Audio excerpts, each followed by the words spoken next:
영도 등대 꼭대기 두 남자의 최후 대결이 시작됐습니다. 30년을 기다렸어. 당신 때문에 내 인생이 망했다고 권총이 태수를 겨누는 순간 태수는 박철곤을 붙잡았어요. 혼자 죽을 수는 없어요. 함께 가야죠. 난간이 부러지며 두 사람이 바다로 추락. 감동은 나누면 더 커지죠. 이야기 전에 구독과 좋아요, 알림 설정까지 눌러두시면 매일 더 따뜻한 이야기로 찾아갈게요. 부산 영도 앞바다에는 오늘도 잔잔한 파도가 밀려옵니다. 이른 아침 햇살이 바다 위를 금빛으로 물들이는 가운데 작은 어선 한 척이 조용히 정박해 있었습니다. 배 위에서는 75살의 김태수가 낡은 그물을 정성스럽게 손질하고 있었죠. 거친 손가락 사이로 그물코를 하나하나 점검하는 모습은 마치 오래된 장인의 손길 같았습니다. 태수의 얼굴에는 세월의 흔적이 깊게 새겨져 있었어요. 이마의 주름, 눈가의 잔주름들이 그가 살아온 75년의 세월을 말해주고 있었습니다. 특히 그의 손은 특별했어요. 한때 바닷속에서 일하던 그 섬세하고 정확한 손길이 지금은 평범한 그물을 손질하고 있었거든요. 손끝마다 배어있는 수십 년간의 경험과 기술이 여전히 살아 숨쉬고 있었습니다. 할아버지, 오늘 저녁은 회 먹어요. 활기찬 목소리가 부두 쪽에서 들려왔습니다. 22살의 손녀 수아가 대학교 가방을 메고 뛰어오고 있었어요. 검은 머리를 단정하게 묶고 환한 미소를 지으며 다가오는 수아의 모습에서 태수는 돌아가신 아들 부부의 모습을 겹쳐보았습니다. 10년 전 교통사고로 부모를 잃고 태수와 함께 살게 된 수아는 그에게 있어 마지막 남은 가족이자 살아갈 이유였거든요. 그래, 우리 수아가 좋아하는 광어회로 준비해 둘게. 태수의 목소리는 바다바람에 실려 부드럽게 퍼졌습니다. 전성기로부터 벌써 20년이 흘렀지만 여전히 그의 어깨는 곧게 펴져 있었어요. 평범한 어부가 된 지 오래됐지만 그의 몸에는 아직도 전성기 시절의 단단함과 절제된 움직임이 남아 있었습니다. 매일 새벽 5시에 일어나 바다로 나가는 규칙적인 생활, 그리고 언제나 주변을 경계하는 습관까지도 말이죠. 수아는 할아버지 곁에 앉아서 오늘 하루 있었던 일들을 들려줬어요. 대학교 경영학과 수업 이야기, 친구들과의 소소한 갈등, 그리고 취업 준비로 바쁜 일상까지 제잘거리며 이야기했습니다. 태수는 그 모든 이야기를 귀 기울여 들었어요. 손녀의 목소리는 그에게 살아갈 이유를 주는 가장 소중한 선율이었거든요. 가끔 이해되지 않는 젊은이들의 무난한 생각이 나올 때도 있었지만 태수는 항상 수아의 편에서 들어주려고 노력했습니다. 할아버지는 오늘 뭐 하셨어요? 항상 똑같은 일만 하시는 것 같아서 심심하지 않으세요? 수아의 질문에 태수는 잠시 생각에 잠겼어요. 사실 그의 일상은 겉보기보다 훨씬 복잡했거든요. 매일 아침 일어나서 바다를 바라보며 하루를 시작하고 작은 배에서 그물을 정리하거나 낚시를 하며 시간을 보냈습니다. 하지만 그보다 더 중요한 건 과거와의 싸움이었어요. 가끔 밤에 꿈속에서 들려오는 바닷속에서 목숨을 걸고 했던 작업, 그리고 동료들의 얼굴들이 그를 괴롭혔거든요. 뭘 하겠니? 그물 손질하고 바다 보고 생각 좀 하고 그런 거지. 나이 들면 이런 게 좋더라. 태수는 담담하게 대답했지만 수아 앞에서는 절대 자신의 아픈 기억들을 드러내지 않았어요. 이 아이만큼은 자신의 어두운 과거로부터 보호하고 싶었거든요. 수아가 저녁 약속이 있다며 부두를 떠나고 나자 태수는 다시 그물 손질에 집중했습니다. 하지만 오늘은 뭔가 달랐어요.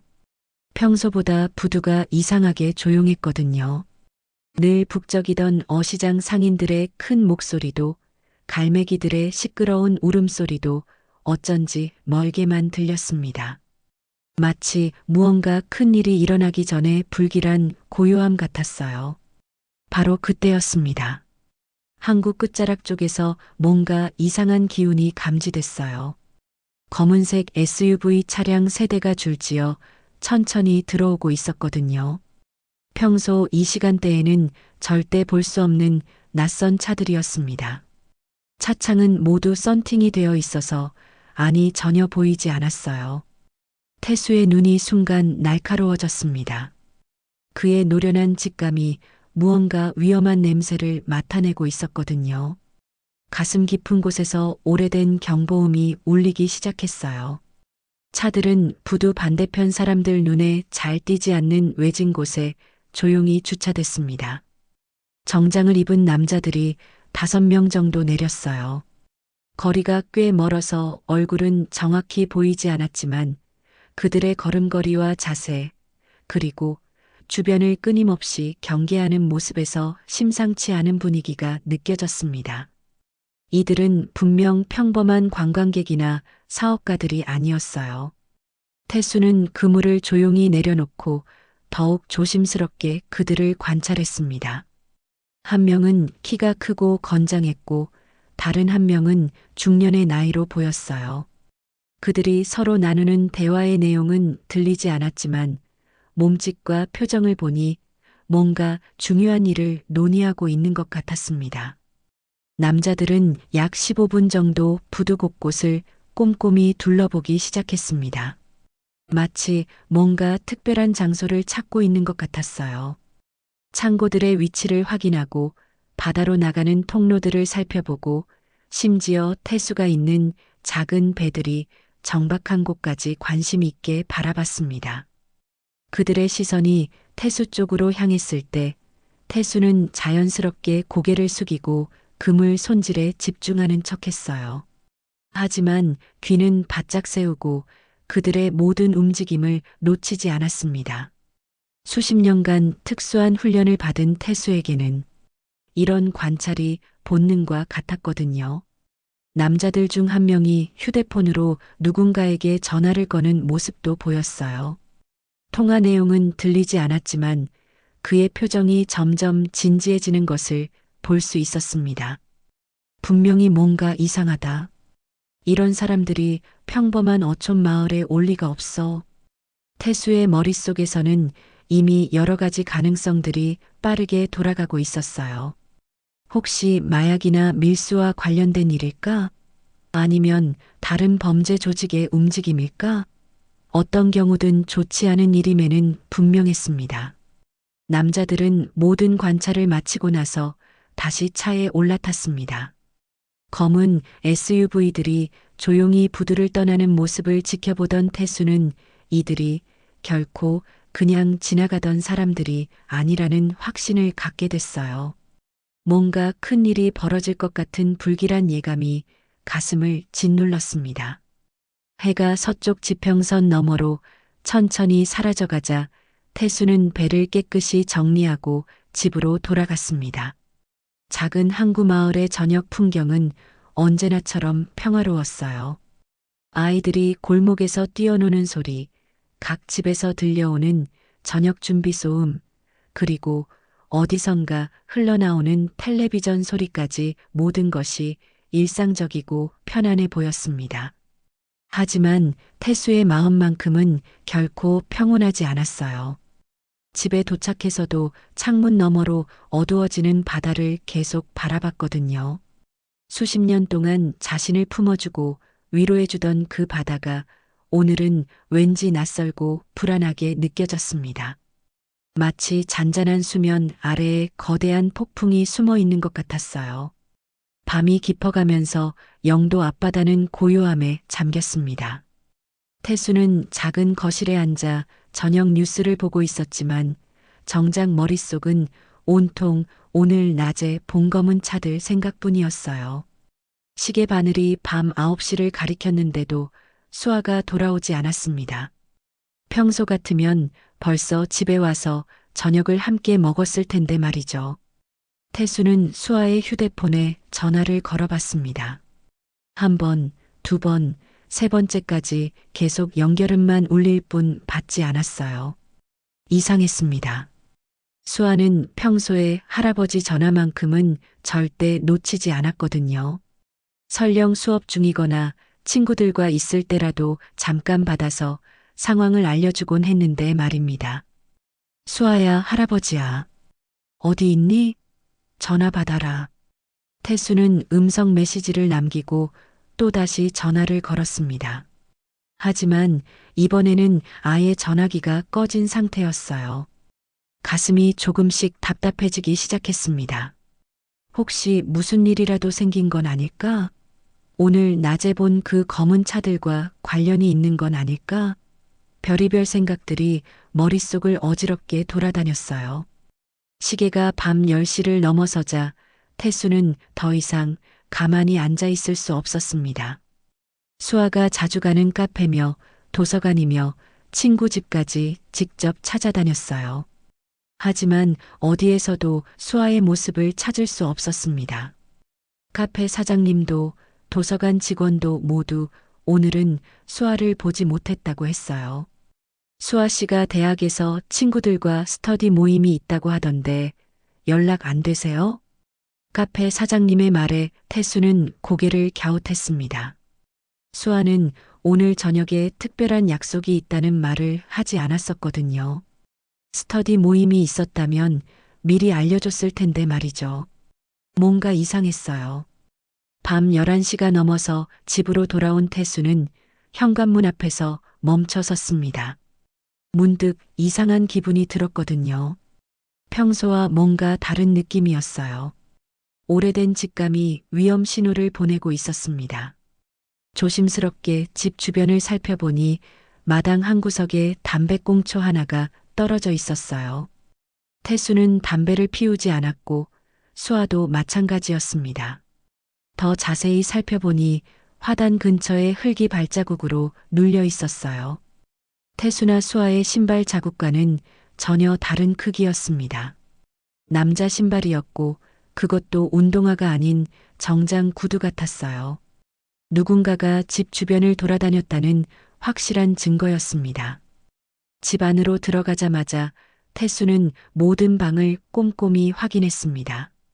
거실, 수아의 방, 자신의 방까지 한 곳도 빠뜨리지 않고 살펴봤어요. 겉보기에는 별다른 이상이 없어 보였지만 뭔가 미묘하게 다른 느낌이었습니다. 수아 방의 책상 위에 놓인 화장품들의 위치가 조금 달랐고 서랍이 완전히 닫히지 않은 채로 있었어요. 수아의 옷장을 열어보니 평소 즐겨 입던 외투 하나가 보이지 않았습니다. 가방도 없었어요. 혹시 수아가 어디 멀리 가려고 짐을 싸서 나간 건 아닐까? 하지만 그럴 리 없었어요. 수아는 절대 할아버지에게 말없이 어디 가는 아이가 아니었거든요. 바로 그때였습니다. 거실 전화가 울렸어요. 이 시간에 전화가 오는 경우는 거의 없었는데 말이죠. 태수는 심장이 빠르게 뛰는 것을 느끼며 전화를 받았습니다. 여보세요? 김태수 맞소? 낯선 남자의 목소리였어요. 거칠고 차가운 목소리에서 위협적인 분위기가 느껴졌습니다. 태수는 순간적으로 온몸이 긴장되는 것을 느꼈어요. 이런 목소리, 이런 말투에는 뭔가 불길한 기운이 있었어요. 누구신데요? 이 시간에 왜 전화를? 그런 건 중요하지 않소? 중요한 건 당신 손녀가 지금 우리와 함께 있다는 거요. 태수의 머릿속이 하얗게 변했습니다. 수아가 납치됐다는 뜻이었어요. 오늘 낮에 봤던 검은 차들, 그리고 집 주변을 맴도는 수상한 기척들이 모두 이것과 관련된 일이었던 거였습니다. 태수의 손이 전화기를 잡고 있는 채로 덜덜 떨리기 시작했어요. 수아를 어떻게 했어요? 우리 수아는 무사한 거죠? 태수의 목소리가 떨렸습니다. 평생을 바다에서 보내며 온갖 위험한 상황을 겪어봤지만 손녀의 안전이 위협받는 상황은 처음이었어요. 그 어떤 폭풍우보다도 더 위험하고 무서운 일이었습니다. 지금 당장은 무사하오. 하지만 당신이 우리 말을 듣지 않으면 어떻게 될지는 장담할 수 없어. 전화기 너머로 희미하게 수아의 목소리가 들렸어요. 할아버지, 도와주세요. 짧은 외침이었지만 분명히 수아의 목소리였습니다. 태수는 주먹을 꽉 쥐었어요. 분노와 걱정이 뒤섞인 감정이 온몸을 휩쓸었습니다. 당신들이 누구예요? 왜 우리 수아를 데려간 거예요? 우리가 뭘 잘못했다고. 질문이 많군. 궁금하면 내일 새벽 5시에 영도 앞바다로 혼자 와. 당신 평소 쓰던 배 말고 다른 배로 나와야 하오. 그리고 누구에게도 알리지 마. 경찰이라도 부르는 날에는 손녀가 어떻게 될지 뻔하잖소. 남자의 목소리에서 조금도 망설임이 느껴지지 않았어요. 이들은 분명 전문적인 범죄자들이었습니다. 태수는 온갖 드라마나 뉴스에서 봤던 그런 무서운 사람들을 실제로 마주하고 있었어요. 손이 덜덜 떨렸지만 목소리만큼은 최대한 침착하게 유지하려고 노력했습니다. 손녀를 풀어주면 대체 뭘 원하시는 거예요? 그건 내일 만나서 이야기하지. 그리고 김태수, 당신이 누군지 우리는 다 알고 있어. 옛날 일들도 말이야.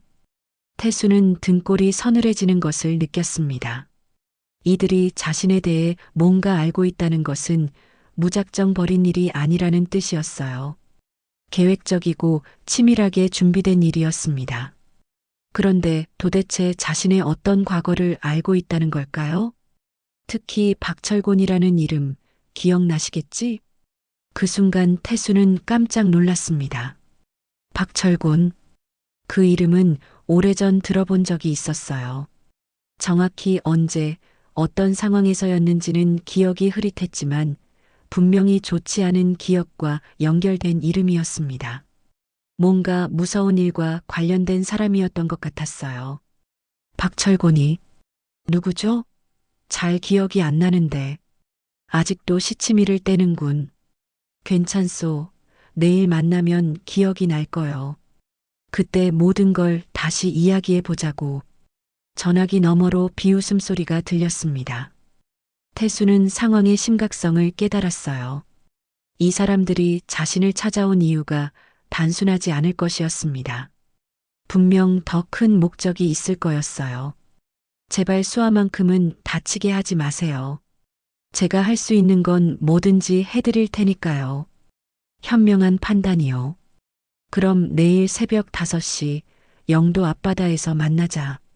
그리고 김태수, 혹시라도 딴 생각하지 말고. 우리는 당신이 생각하는 것보다 훨씬 많은 걸 알고 있어. 남자의 목소리에는 확신이 가득했어요. 마치 태수의 모든 것을 꿰뚫어 보고 있다는 듯한 느낌이었습니다. 그리고 하나 더, 내일 나올 때는 혼자만 오라고 했지만 당신이 예전에 잘 다루던 그런 것들을 가져와도 줬소? 필요할지도 모르니까. 무슨 의미인지 정확히 알 수 없는 말이었지만 뭔가 의미심장한 뉘앙스가 있었어요. 전화가 끊어졌습니다. 태수는 전화기를 놓고 의자에 주저앉았어요. 손이 덜덜 떨렸습니다. 수아의 안전이 가장 중요했지만 동시에 이 모든 상황이 자신과 관련된 일이라는 막막함이 밀려왔어요. 창밖으로 바다가 보였습니다. 평생을 함께해온 그 바다가 이제는 무서운 곳처럼 느껴졌어요. 내일 새벽이면 그곳에서 정체를 알 수 없는 사람들과 만나야 했습니다. 하지만 수아를 구하기 위해서라면 어떤 위험도 감수할 각오가 되어 있었어요. 태수는 깊은 한숨을 쉬며 시계를 바라봤습니다. 새벽까지 아직 6시간이 남아 있었어요. 이 짧은 시간 동안 무엇을 준비해야 할지, 어떻게 해야 수아를 안전하게 구할 수 있을지 생각해야 했습니다. 전화가 끊어진 후 태수는 한동안 그 자리에 멍하니 앉아 있었습니다. 박철곤이라는 이름이 계속 머릿속에서 맴돌았어요. 분명히 어디선가 들어본 이름인데 정확한 기억이 떠오르지 않았습니다. 하지만 그 이름을 들었을 때 느꼈던 섬뜩한 기분만큼은 생생했어요. 시계를 보니 자정이 넘어가고 있었습니다. 새벽 5시까지 이제 4시간 정도밖에 남지 않았어요. 태수는 자리에서 일어나 집안을 천천히 돌아다녔습니다. 수아가 없는 집은 너무나 조용하고 쓸쓸했어요. 평소 수아가 좋아하던 음악이 흘러나오던 방에서는 이제 시계 초침 소리만 들렸습니다. 수아의 방에 들어가 보니 책상 위에 놓인 가족 사진이 눈에 들어왔어요. 몇 년 전 바닷가에서 찍은 사진이었는데 수아가 환하게 웃으며 태수의 팔에 매달려 있는 모습이었습니다. 그때만 해도 이런 일이 생길 거라고는 꿈에도 생각하지 못했어요. 수아야, 할아버지가 꼭 구해줄게. 태수는 사진을 꼭 쥐고 중얼거렸습니다. 그런데 문득 전화에서 들었던 남자의 말이 떠올랐어요. 예전에 잘 다루던 것들을 가져와도 좋다고 했던 그 말. 도대체 무슨 의미였을까요? 태수는 마당으로 나가 작은 창고 앞에 섰습니다. 평소에는 낚시 도구나 배수리용 공구들을 보관하는 곳이었어요. 하지만 창고 구석 깊숙한 곳에는 오래전부터 손대지 않은 오래된 상자들이 있었습니다. 먼지가 수북이 쌓인 그 상자들을 오늘 밤에는 열어봐야 할 것 같았어요. 창고 문을 열고 전등을 켜자 낡은 어구들과 공구들이 어둠 속에서 모습을 드러냈습니다. 태수는 구석 쪽으로 향했어요. 거기에는 10여 년 동안 한 번도 열어보지 않은 낡은 나무 상자가 있었습니다. 상자 위에는 두꺼운 먼지층이 쌓여 있었어요. 상자를 조심스럽게 끌어내자 꽤 무거웠습니다. 태수는 상자를 창고 가운데로 옮기고 천천히 뚜껑을 열었어요. 오래된 냄새와 함께 과거의 기억들이 물밀듯 쏟아져 나왔습니다. 상자 안에는 오래된 잠수복이 들어 있었어요.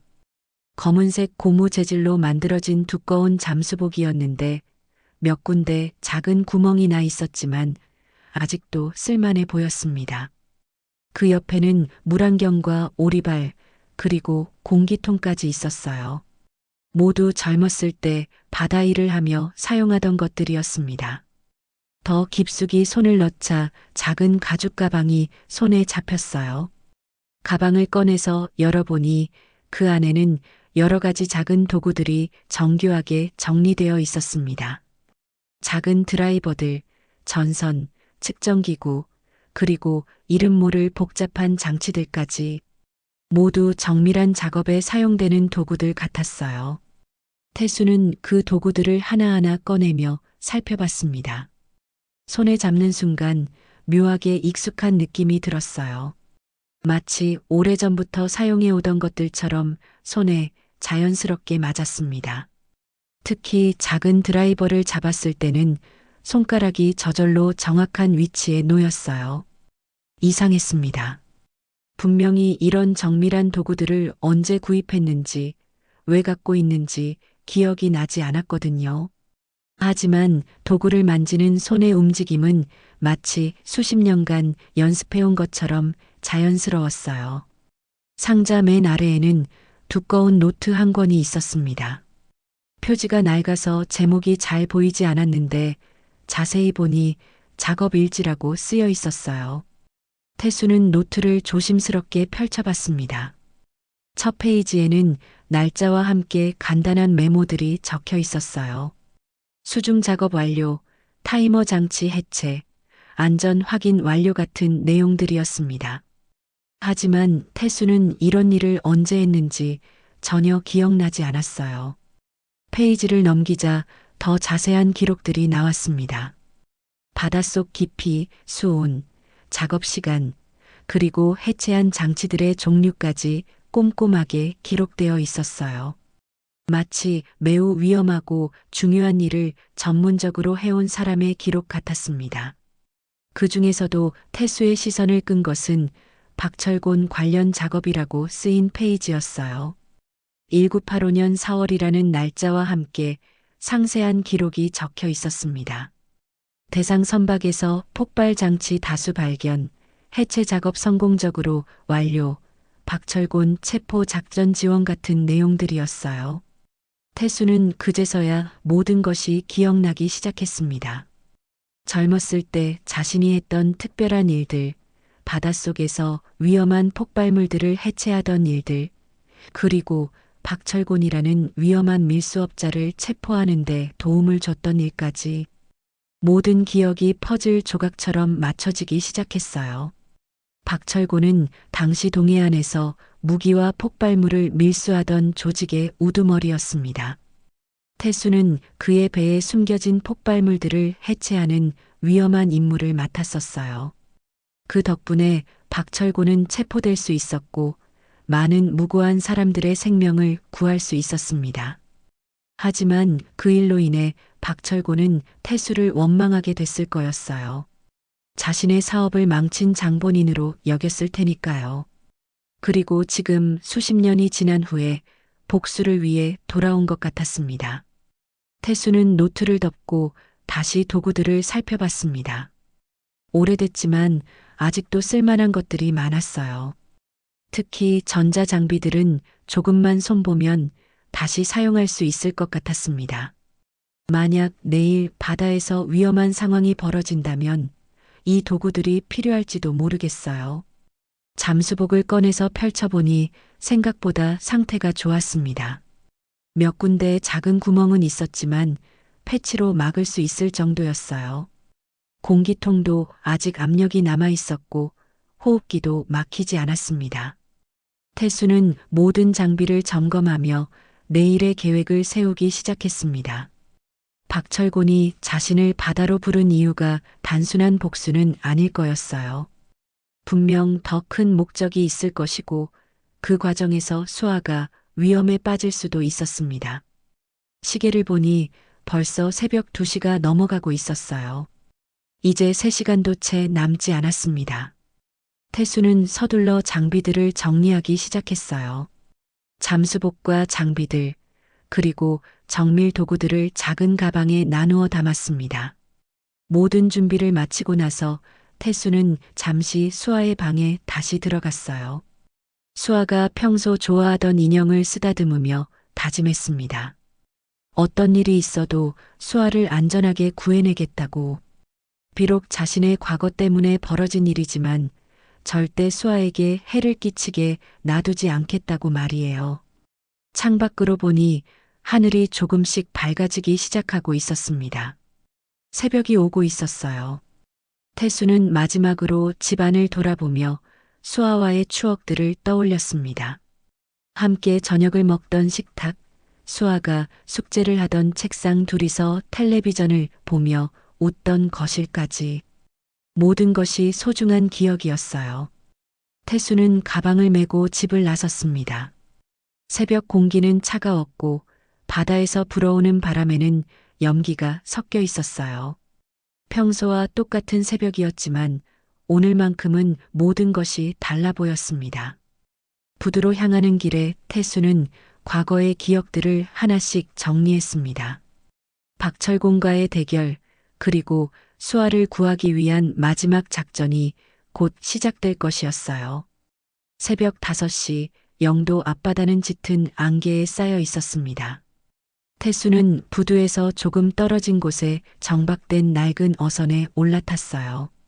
평소 자신이 쓰던 배가 아닌 이웃 어부가 빌려준 배였습니다. 전화해서 다른 배를 타고 오라고 했던 지시를 따른 것이었죠. 배에는 어젯밤 준비한 장비들이 모두 실려 있었어요. 잠수복과 공기통, 그리고 정밀 도구들이 든 가방까지. 태수는 엔진을 켜고 천천히 바다로 나아갔습니다. 안개 때문에 시야가 매우 제한적이었지만 오랜 경험으로 방향을 잃지 않고 나아갈 수 있었어요. 바다 한가운데쯤 나아가자 안개 사이로 큰 배 한 척이 모습을 드러냈습니다.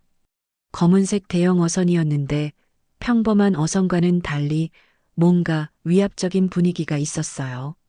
배 위에서 손전등을 흔드는 사람이 보였습니다. 태수는 그쪽으로 배를 몰았어요. 가까이 가자 배 위에서 밧줄이 내려왔고 몇 명의 남자들이 태수의 배를 끌어당겼습니다. 모두 검은 옷을 입고 있었고 얼굴에는 긴장감이 가득했어요. 김태수 맞나? 배에서 내려온 남자 중 하나가 물었습니다. 어젯밤 전화했던 그 목소리였어요. 태수는 고개를 끄덕였습니다. 수아는 어디 있어요? 우리 수아 먼저 보여주세요. 서두르지 마. 보스가 기다리고 계시니까 일단 올라와. 남자들은 태수를 큰 배로 끌어올렸어요. 배 위에는 생각보다 많은 사람들이 있었습니다. 대략 7명 정도 되어 보였고 모두 무서운 인상을 하고 있었어요. 그들 사이로 한 명의 중년 남자가 천천히 걸어 나왔습니다. 오랜만이군, 김태수. 그 순간 태수는 모든 것을 기억해냈어요. 박철곤이었습니다. 30여 년 전보다 많이 늙었지만 그 날카로운 눈빛과 특유의 웃음은 여전했어요. 머리는 완전히 휘어졌고 얼굴에는 깊은 주름이 패여 있었지만 위압적인 분위기는 오히려 더 강해진 것 같았습니다. 박철곤, 정말 당신이군요. 태수의 목소리가 떨렸습니다. 과거의 기억들이 생생하게 떠올랐어요. 젊은 시절 박철곤의 배에서 폭발물들을 해체하던 그날, 그리고 그 일로 인해 박철곤이 체포됐던 일까지 모든 것이 선명하게 기억났습니다. 그래, 나야. 30년 만이지? 그동안 잘 살았나? 박철곤은 씩 웃으며 말했어요. 하지만 그 웃음에는 차가운 복수심이 담겨 있었습니다. 수아는 어디 있어요? 약속했잖아요. 수아를 보여주겠다고. 물론이지. 약속은 지켜야지. 박철곤이 손짓하자 부하 중 한 명이 배의 선실 쪽으로 향했어요. 잠시 후 수아가 끌려 나왔습니다. 손목이 밧줄로 묶여 있었고 입에는 테이프가 붙어 있었어요. 하지만 다행히 다친 곳은 없어 보였습니다. 수아야. 태수가 달려가려 하자 박철곤의 부하들이 막아섰어요. 수아는 할아버지를 보고 눈물을 흘리며 무언가 말하려 했지만 입에 붙은 테이프 때문에 소리를 낼 수 없었습니다. 다치지 않았으니 안심해도 돼. 우리는 무고한 사람을 해치는 취미는 없거든. 박철곤의 말에도 불구하고 태수는 분노가 치밀어 올랐어요. 하지만 수아의 안전을 생각해서 꾹 참았습니다. 이제 수아를 풀어주세요. 제가 여기 왔잖아요. 아직 일이 끝나지 않았어. 예정 생각해서 손녀는 살려줄게. 하지만 그 전에 당신이 해야 할 일이 있어. 박철곤은 태수를 배의 화물칸으로 안내했어요. 거기에는 큰 나무 상자들이 여러 개 쌓여 있었습니다. 상자들을 열어보니 그 안에는 각종 폭발물과 무기들이 가득 들어 있었어요. 이게 뭐예요?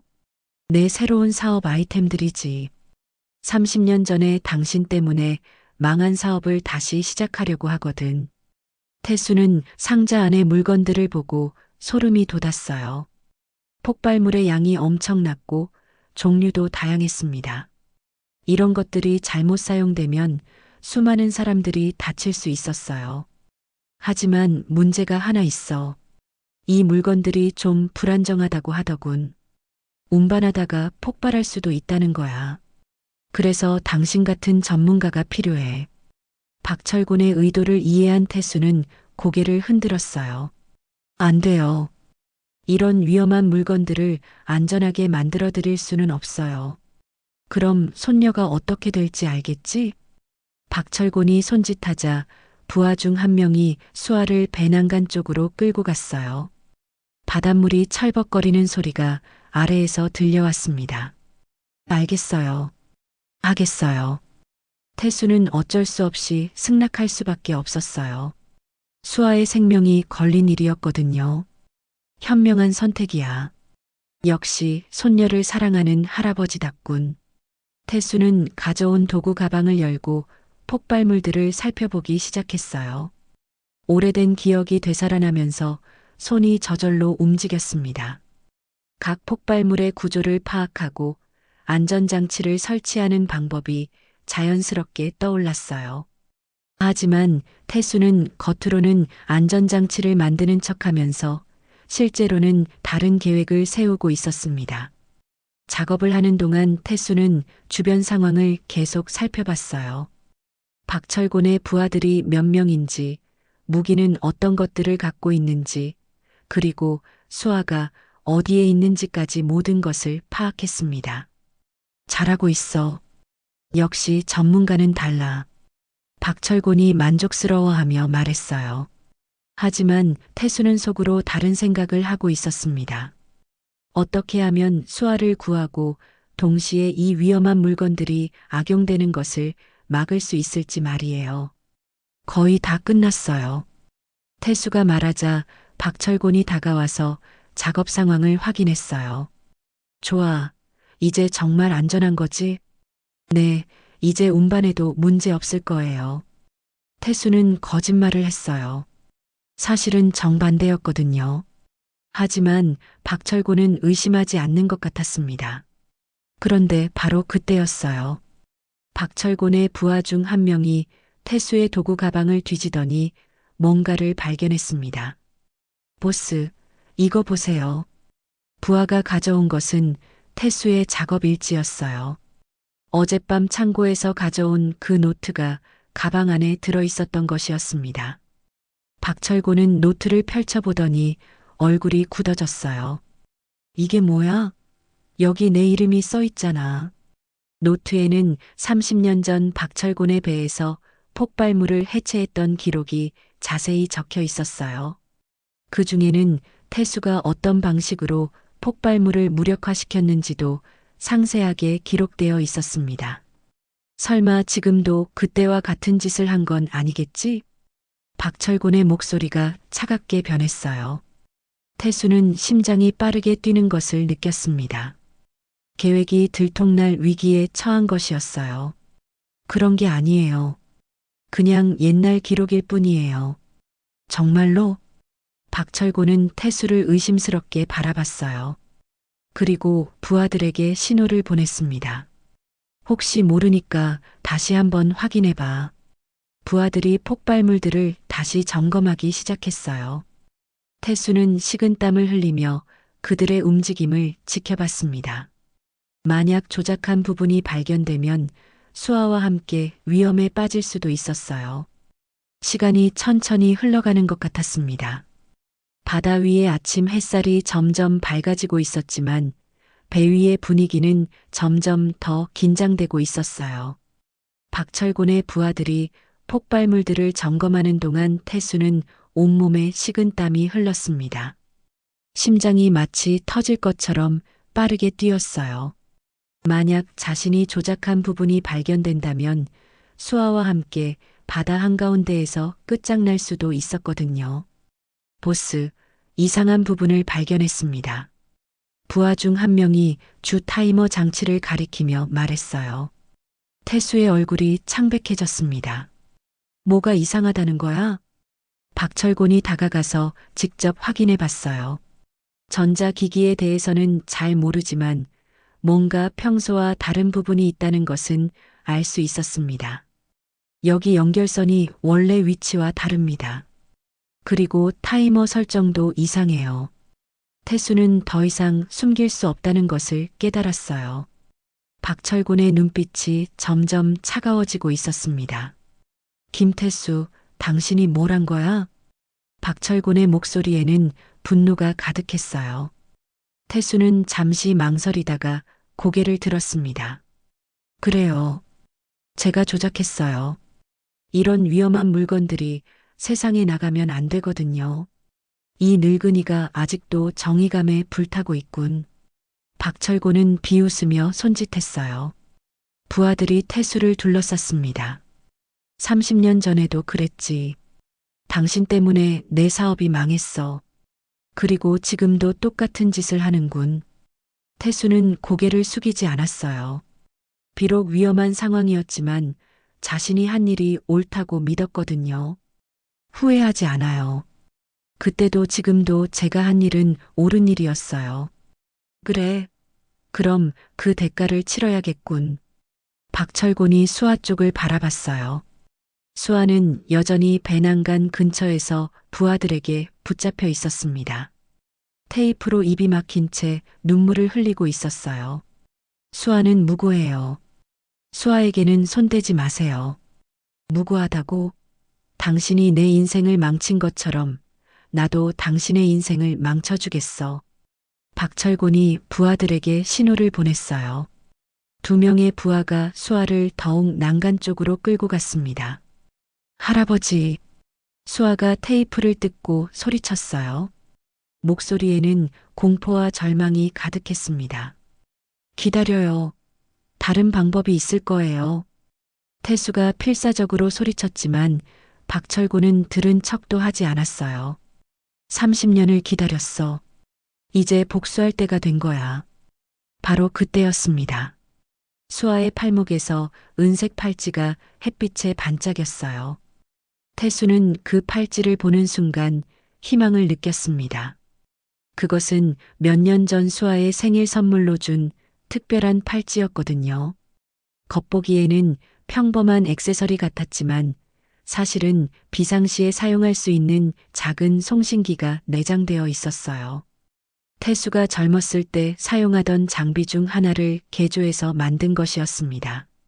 태수는 조용히 자신의 주머니에서 작은 리모컨을 꺼냈어요. 팔찌와 연결된 장치였습니다. 아무도 눈치채지 못하게 버튼을 눌렀어요. 멀리서 희미하게 사이렌 소리가 들리기 시작했습니다. 처음에는 바람 소리인 줄 알았는데 점점 가까워지고 있었어요. 보스, 저쪽에서 소리가 납니다. 부하 중 한 명이 망원경으로 바다를 살펴보더니 급하게 말했어요. 해양경찰 배들이 이쪽으로 오고 있습니다. 박철곤의 얼굴이 일그러졌어요. 뭐라고? 어떻게 우리 위치를 알았지? 태수는 속으로 안도의 한숨을 쉬었어요. 팔찌에 내장된 송신기가 제대로 작동한 것이었습니다. 당신이 뭔가 했구나. 박철곤이 태수를 노려봤어요. 하지만 이미 늦었습니다. 해양경찰의 경고 방송이 들려오기 시작했거든요. 정지하세요. 해양경찰입니다. 엔진을 끄고 항복하세요. 박철곤은 당황해서 어쩔 줄 몰라 했어요. 부하들도 마찬가지였습니다. 보스, 어떻게 할까요? 이런 젠장, 계획이 다 틀어졌잖아. 박철곤은 분노에 찬 눈으로 태수를 바라봤어요. 이 모든 게 당신 때문이야. 그는 허리에서 권총을 꺼내 태수에게 겨눴습니다. 태수는 조금도 겁먹지 않고 박철곤을 똑바로 바라봤어요. 수아만은 놓아주세요. 저와 당신 사이의 일이잖아요. 이미 늦었어. 다 같이 끝장내는 거야. 박철곤이 방아쇠를 당기려는 순간 태수는 몸을 날려 박철곤에게 달려들었어요. 두 사람은 배 위에서 몸싸움을 벌였습니다. 할아버지. 수아가 소리쳤지만 태수는 대답할 여유가 없었어요. 박철곤과의 격투가 치열하게 벌어지고 있었거든요. 권총이 바닥에 떨어지며 미끄러져 갔어요. 박철곤이 권총을 다시 잡으려고 손을 뻗는 순간 태수는 그의 팔을 붙잡고 비틀었습니다. 아! 박철곤이 고통스러워하며 소리쳤어요. 하지만 그도 만만치 않았습니다. 무릎으로 태수의 배를 가격했어요. 태수는 비틀거리며 뒤로 물러났습니다. 나이가 들어서 예전만큼 민첩하지 못했어요. 박철곤이 다시 권총을 집어들었습니다. 이제 끝이야, 김태수. 하지만 바로 그때 해양경찰 특공대원들이 배에 올라왔어요. 밧줄을 타고 헬기에서 내려온 것이었습니다. 움직이지 마. 무기를 버려. 특공대원들의 외침에 박철곤의 부하들은 혼란에 빠졌어요. 어떤 이는 도망치려 했고 어떤 이는 항복하려 했습니다. 박철곤은 사방이 포위된 것을 보고 절망적인 표정을 지었어요. 이런 식으로 끝날 줄은 몰랐는데 그는 마지막으로 태수를 바라봤습니다. 그 눈빛에는 분노와 동시에 체념이 섞여 있었어요. 김태수, 당신은 이겼어. 하지만 이것으로 모든 게 끝난 건 아니야. 끝났어요, 박철곤. 이제 정말 끝났어요. 태수는 지친 목소리로 말했어요. 30년간 이어진 악연이 드디어 막을 내리는 순간이었습니다. 특공대원들이 박철곤과 그의 부하들을 체포하는 동안 태수는 수아에게 달려갔어요. 수아야, 괜찮니? 할아버지. 수아는 태수의 품에 안겨 눈물을 쏟았어요. 너무 무서웠던 하루였거든요. 이제 괜찮아. 다 끝났어. 태수는 수아를 꼭 안아주며 다독였습니다. 하지만 마음 한구석에는 아직 불안함이 남아 있었어요. 박철곤의 마지막 말이 신경 쓰였거든요. 해양 경찰들이 배에 있던 폭발물들을 확인하고 안전하게 처리하기 시작했어요.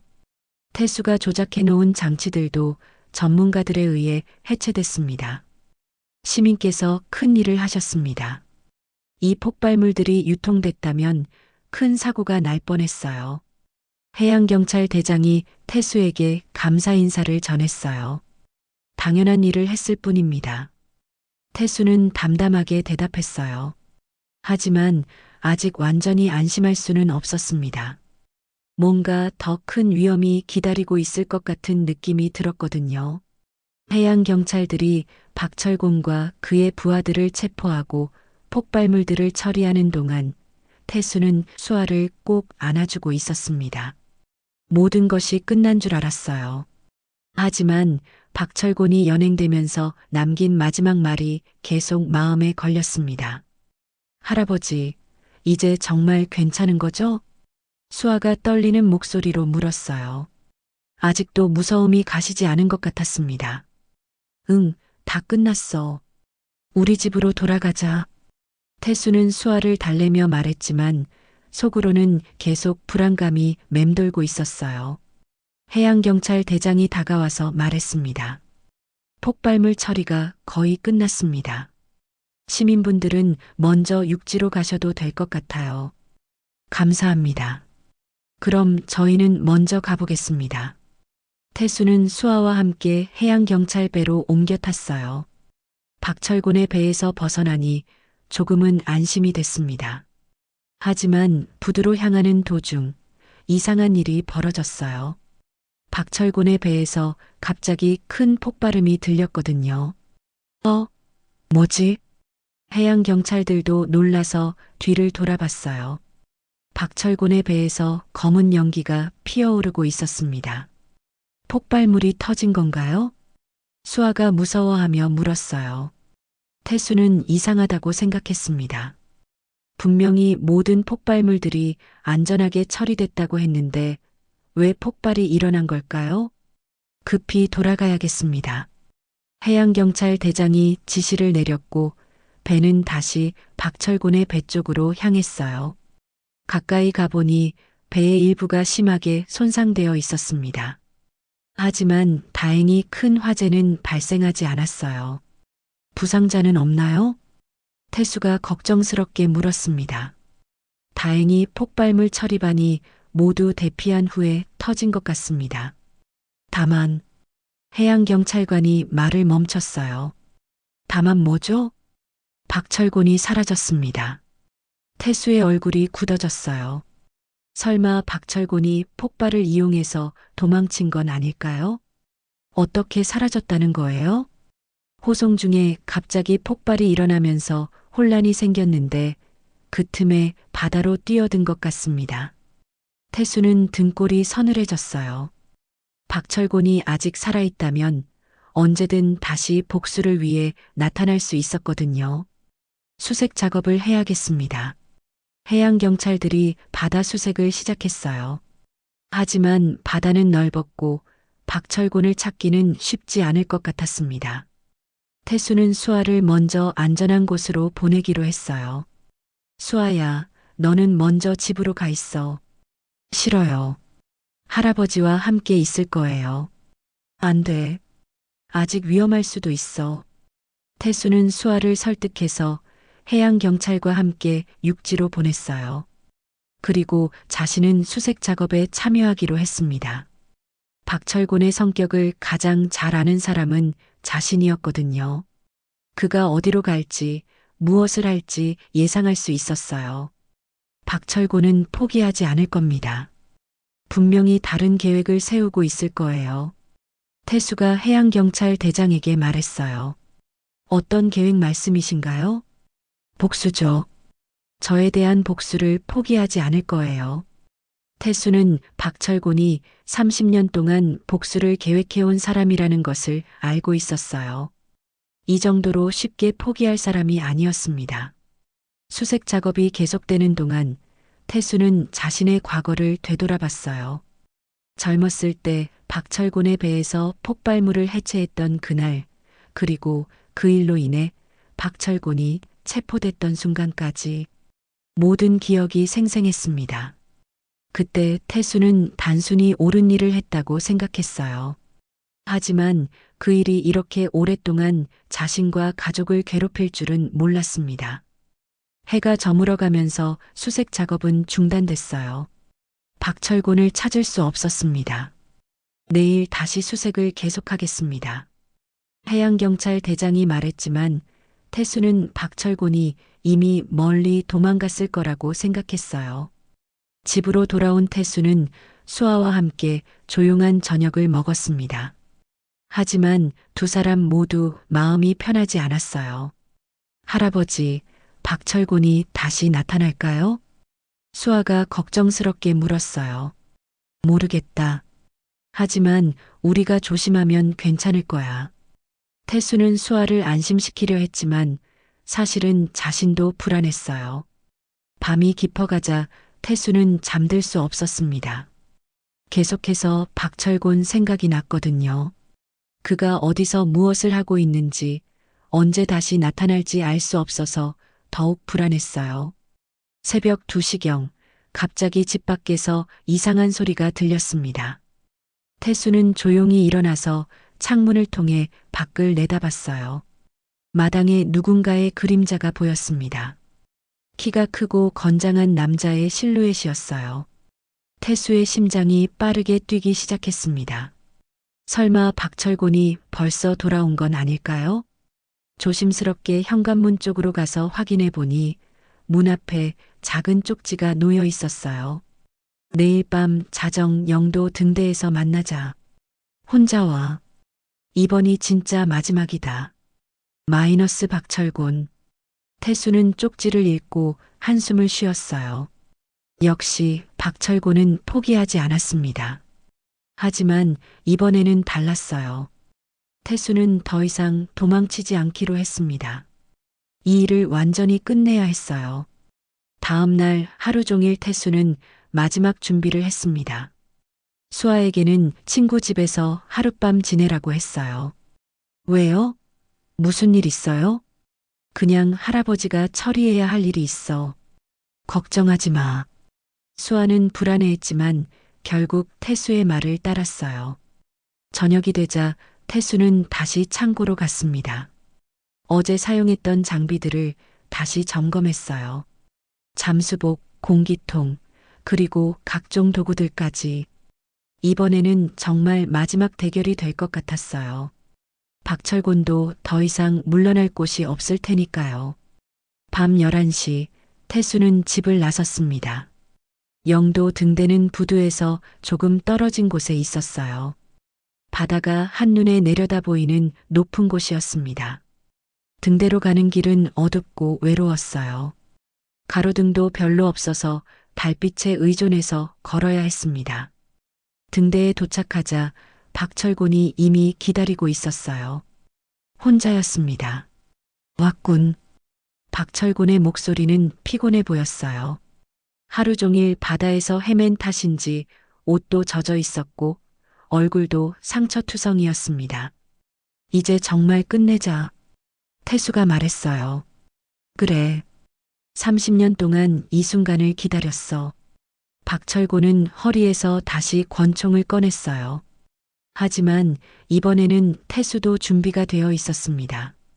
박철곤, 우리가 이렇게 끝날 필요는 없어요. 이미 늦었어. 당신 때문에 내 인생이 망했다고. 두 사람은 등대 꼭대기에서 마지막 대결을 시작했습니다. 아래로는 깊은 바다가 펼쳐져 있었어요. 영도 등대 꼭대기에서 박철곤과 태수는 서로를 마주보고 있었습니다. 밤바다의 차가운 바람이 두 사람 사이를 스쳐 지나갔어요. 달빛이 바다를 은빛으로 물들이고 있었지만 등대 위의 분위기는 긴장감으로 가득했습니다. 박철곤, 정말 이렇게 끝내야 하나요? 태수가 마지막으로 설득을 시도했어요. 하지만 박철곤의 눈에는 이미 결심이 서 있었습니다. 30년을 기다렸어. 당신이 내 인생을 망친 그날부터 줄곧 이 순간을 꿈꿔왔다고. 박철곤은 권총을 태수에게 겨누며 말했어요. 손이 조금 떨리고 있었지만 그의 의지는 확고해 보였습니다.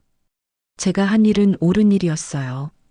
당신이 유통하려던 폭발물들로 얼마나 많은 무고한 사람들이 다칠 뻔했는지 생각해 보세요. 옳은 일? 그 옳은 일 때문에 내가 10년을 감옥에서 썩었다는 걸 알아? 박철곤의 목소리에 원망이 가득했어요. 그동안 쌓인 분노가 터져 나오는 것 같았습니다. 그건 당신이 잘못된 길을 선택했기 때문이에요. 잘못된 길이라고? 난 그냥 살고 싶었을 뿐이야. 박철곤이 소리쳤어요. 그의 얼굴에는 분노와 함께 깊은 상처가 드러나 있었습니다. 태수는 박철곤의 마음을 이해할 수 있었어요. 하지만 그렇다고 해서 잘못된 일을 용납할 수는 없었습니다. 이제 그만해요. 우리 둘 다 너무 오래 이 일에 얽매여 살았어요. 그만하라고? 웃기는 소리 하지 마. 이제 시작이야. 박철곤이 방아쇠를 당기려는 순간 태수는 재빨리 옆으로 몸을 피했어요. 총성이 밤하늘에 울려 퍼졌습니다. 놓치지 않을 거야. 박철곤이 다시 총을 겨누려 하자 태수는 그에게 달려들었어요. 두 사람은 등대 위에서 격렬한 몸싸움을 벌였습니다. 태수는 나이가 들었지만 아직도 몸이 날래었어요. 젊었을 때 익힌 기술들이 몸에 배어 있었거든요. 박철곤의 팔을 붙잡고 권총을 빼앗으려 했습니다. 이번에는 안 당해. 박철곤도 만만치 않았어요. 무릎으로 태수의 옆구리를 가격했습니다. 으악! 태수가 고통스러워하며 뒤로 물러나자 박철곤이 다시 권총을 들어 올렸어요. 이제 끝이야, 김태수. 하지만 태수는 포기하지 않았어요. 가져온 가방에서 작은 도구를 꺼내 박철곤에게 던졌습니다. 뭐야? 박철곤이 도구를 피하는 사이 태수는 다시 그에게 달려들었어요. 이번에는 박철곤의 다리를 잡아서 넘어뜨렸습니다. 으아! 박철곤이 등대 바닥에 넘어지면서 권총이 멀리 날아갔어요. 이제 그만하세요. 태수가 박철곤을 붙잡으려 하자 박철곤은 바닥에 떨어진 쇠파이프를 집어들었어요. 아직 끝나지 않았어. 쇠파이프가 태수의 어깨를 강타했습니다. 아! 태수가 비틀거리자 박철곤이 일어나서 다시 공격했어요. 하지만 태수도 지지 않았습니다. 박철곤의 손목을 잡고 비틀었어요. 으악! 박철곤이 고통스러워하며 쇠파이프를 놓쳤어요. 두 사람은 등대 위에서 계속 격투를 벌였습니다. 서로 밀고 당기면서 등대 난간 쪽으로 점점 가까워졌어요. 당신 때문에 내 인생이 망했다고. 박철곤이 마지막 힘을 다해 태수를 밀었어요. 태수는 난간에 등을 부딪히며 비틀거렸습니다. 아래로는 까마득한 바다가 펼쳐져 있었어요. 떨어지면 살아날 수 없을 높이였습니다. 박철곤, 이제 정말 그만해요. 태수가 간절히 외쳤어요. 싫어. 너도 나처럼 모든 걸 잃어봐. 박철곤이 태수를 난간 밖으로 밀어내려 하는 순간 태수는 박철곤의 옷깃을 붙잡았어요. 뭐 하는 거야? 혼자 죽을 수는 없어요. 함께 가야죠. 태수의 말에 박철곤이 당황했어요. 놓아, 놓으라고. 하지만 태수는 박철곤을 놓지 않았어요. 두 사람은 난간에 매달린 채 아슬아슬한 상황이 됐습니다. 왜 놓지 않는 거야? 이게 마지막이에요. 우리 둘 다 여기서 끝내는 거예요. 태수의 목소리는 차분했어요. 마치 이미 결심을 내린 것 같았습니다. 미쳤어? 너 혼자 죽어. 박철곤이 태수의 손을 떼어내려 했지만 쉽지 않았어요. 안 돼요. 우리가 계속 살아있으면 또 다른 무고한 사람들이 피해를 볼 거예요. 태수는 수아의 얼굴을 떠올렸어요. 자신 때문에 수아가 더 이상 위험에 처하는 일은 없어야 했습니다. 제발, 놓아줘. 박철곤의 목소리가 떨렸어요. 처음으로 공포가 느껴졌습니다. 미안해요, 박철곤. 30년 전에도 지금도. 태수가 말하는 순간 두 사람이 매달린 난간이 삐걱거리기 시작했어요. 안 돼. 박철곤이 소리쳤지만 이미 늦었어요. 꽝! 난간이 부러지면서 두 사람은 바다 쪽으로 떨어지기 시작했습니다. 추락하는 동안 태수는 마지막으로 수아를 생각했어요. 이제 수아는 안전할 거였습니다. 더 이상 자신의 과거 때문에 고생하지 않아도 됐어요. 수아야, 할아버지가 사랑한다. 물에 빠지는 순간 태수의 의식이 흐려졌어요. 박철곤도 마찬가지였습니다. 두 사람은 깊은 바닷속으로 사라졌어요. 한참 후 바다 위에는 고요함만이 남았습니다. 파도가 등대 아래 바위를 치며 쉬익쉬익 소리를 냈어요. 멀리서 해양경찰의 사이렌 소리가 들려왔습니다. 누군가 등대에서 들린 총성을 신고한 것 같았어요. 하지만 해양경찰이 도착했을 때는 이미 아무도 없었습니다. 부러진 난간과 바닥에 떨어진 권총만이 무슨 일이 있었는지 말해주고 있었어요. 수색을 시작하세요. 해양경찰들이 바다 수색을 시작했습니다. 하지만 밤바다에서 사람을 찾기는 쉽지 않았어요. 새벽이 되도록 수색이 계속됐지만 태수와 박철곤을 찾을 수 없었습니다.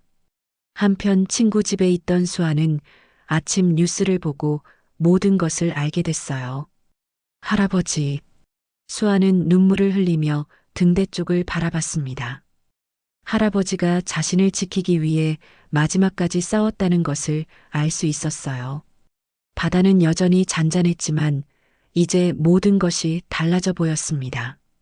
한 달이 지난 후 부산 영도 앞바다는 여전히 잔잔한 파도가 밀려오고 있었습니다. 하지만 이제 그 바다를 바라보는 수아의 마음은 예전과 완전히 달라져 있었어요. 할아버지 태수가 사라진 후 처음으로 항구에 나온 것이었습니다. 수아는 할아버지가 평생 사용하던 낡은 어선 앞에 서 있었어요.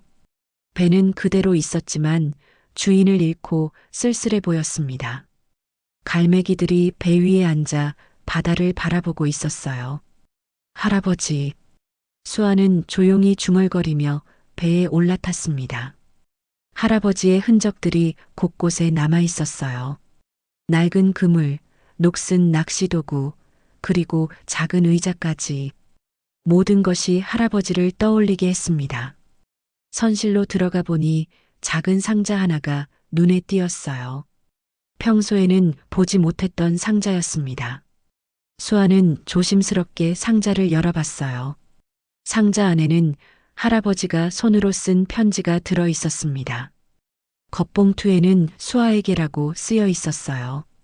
우리 수아에게. 이 편지를 읽고 있다면 할아버지는 이미 멀리 간 후일 거야. 미안하다. 할아버지 때문에 너에게 위험이 닥쳤었지. 하지만 이제는 괜찮을 거야. 더 이상 무서운 일은 없을 테니까. 편지를 읽으며 수아의 눈에 눈물이 맺혔어요. 할아버지는 너를 정말 많이 사랑했단다. 너는 할아버지에게 살아갈 이유였어. 앞으로 혼자 살아가야 하겠지만 용기를 내렴. 너는 강한 아이니까. 그리고 기억해라. 할아버지는 항상 너와 함께 있을 거야. 편지 마지막에는 이런 글이 쓰여 있었어요. 나의 마지막 임무는 수아를 지키는 것이었다. 그 임무를 완수했으니 이제 편안히 갈 수 있겠다. 수아는 편지를 읽고 한참을 울었어요. 하지만 눈물 속에는 슬픔만 있는 것이 아니었습니다. 할아버지의 사랑과 용기가 느껴졌거든요. 며칠 후 수아는 중요한 결정을 내렸어요. 할아버지의 배를 수리해서 새로운 일을 시작하기로 한 것이었습니다. 이 배를 다시 쓸 수 있게 해주세요. 수아가 조선소 사장님에게 부탁했어요. 어린 아가씨가 배를 어디에 쓰려고? 특별한 일이 있어요. 수아는 자신의 계획을 설명했습니다. 할아버지의 배를 이용해서 바다 안전 봉사 활동을 하겠다는 것이었어요. 할아버지가 평생 바다에서 사람들을 지켜주셨거든요. 저도 그 일을 이어가고 싶어요. 조선소 사장님은 수아의 진심을 느끼고 흔쾌히 도와주기로 했어요. 한 달 동안 배 수리가 진행됐습니다. 수아는 매일 조선소에 나와서 수리 과정을 지켜봤어요. 그리고 바다 안전에 대해서도 열심히 공부했습니다. 대학교 수업이 끝나면 해양안전 교육을 받았고 주말에는 해양경찰서에서 봉사활동을 했어요. 처음에는 어려웠지만 점점 실력이 늘어갔습니다. 수아 씨가 정말 열심히 하시네요. 해양경찰관들도 수아의 노력을 인정해줬어요. 할아버지께서 남겨주신 길을 따라가고 있어요. 수아는 자신이 하는 일에 자부심을 느꼈습니다. 드디어 배 수리가 완료됐어요. 낡았던 배가 새 것처럼 깨끗해졌습니다. 수아는 배에 새로운 이름을 지어줬어요. 태수호라고 말이에요. 할아버지, 이제 시작이에요. 수아는 혼자서 배를 몰고 바다로 나갔습니다. 처음에는 무서웠지만 할아버지가 함께 있다는 생각이 들어서 용기가 났어요. 바다에서 수아는 여러 가지 일을 했습니다. 낚시하는 사람들의 안전을 확인해주고 바다에 빠진 쓰레기를 건져내고 때로는 조난당한 작은 배들을 도와주기도 했어요. 고맙습니다, 아가씨. 도움을 받은 사람들이 수아에게 감사 인사를 전할 때마다 수아는 뿌듯함을 느꼈어요. 몇 달이 지나자 수아의 활동이 알려지기 시작했습니다. 신문에서도 취재를 나왔고 지역 방송에서도 소개됐어요. 할아버지의 유지를 이어받아 바다 안전 지킴이 역할을 하고 있는 대학생 수아 씨. 뉴스를 보며 수아는 할아버지가 자랑스러워할 것 같다는 생각이 들었어요. 시간이 흐르면서 수아와 같은 뜻을 가진 사람들이 모이기 시작했습니다. 젊은 어부들, 은퇴한 해양경찰관들, 그리고 바다를 사랑하는 시민들까지 모두가 수아의 활동에 동참하고 싶어 했어요. 우리가 힘을 합치면 더 많은 일을 할 수 있을 거예요. 수아는 영도 해양안전봉사단을 만들었습니다. 할아버지 태수의 정신을 이어받은 단체였어요.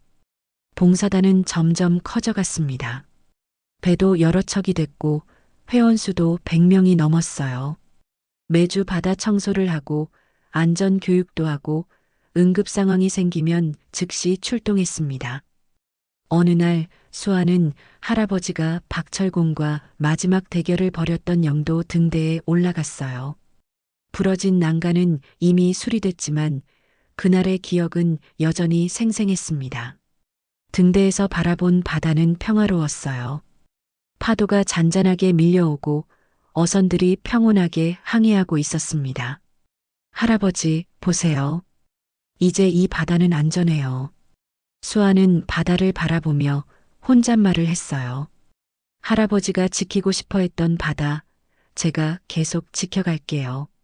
바람이 불어와 수아의 머리카락을 흔들었어요. 마치 할아버지가 대답하는 것 같았습니다. 1년이 지난 후 영도 앞바다에는 큰 변화가 있었어요. 바다 사고가 현저히 줄어들었고 환경도 많이 깨끗해졌습니다. 무엇보다 사람들이 바다를 더욱 사랑하게 됐어요. 수아 대표님, 오늘 구조활동 정말 훌륭했어요. 봉사단 회원들이 수아를 칭찬했어요.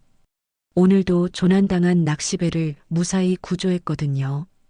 우리 모두가 함께한 일이에요. 수아는 겸손하게 대답했어요. 하지만 마음속으로는 할아버지가 자랑스러워할 것 같다는 생각이 들었습니다. 저녁이 되자 수아는 혼자서 태수호에 올라 바다를 바라봤어요. 오늘도 무사히 하루를 마칠 수 있었습니다. 할아버지, 오늘도 고마워요. 수아는 하늘을 보며 말했어요. 별들이 반짝이고 있었습니다. 내일도 열심히 할게요. 할아버지가 남겨주신 이 바다를 끝까지 지킬게요. 부산 영도 앞바다의 파도는 여전히 밀려오고 있었어요. 하지만 이제 그 파도는 두려움의 상징이 아니었습니다. 사랑과 희망, 그리고 용기의 상징이 됐어요. 태수가 목숨을 걸고 지키려 했던 평화가 이제 수아의 손으로 이어지고 있었습니다. 바다 위로 떠오르는 달빛이 수아의 얼굴을 비췄어요. 그 얼굴에는 할아버지를 닮은 따뜻하고 강인한 미소가 떠올라 있었습니다. 당신의 하루에 작은 감동이 되었다면 구독과 좋아요로 함께 걸어주세요. 다음 이야기도 따뜻하게 준비해 두겠습니다.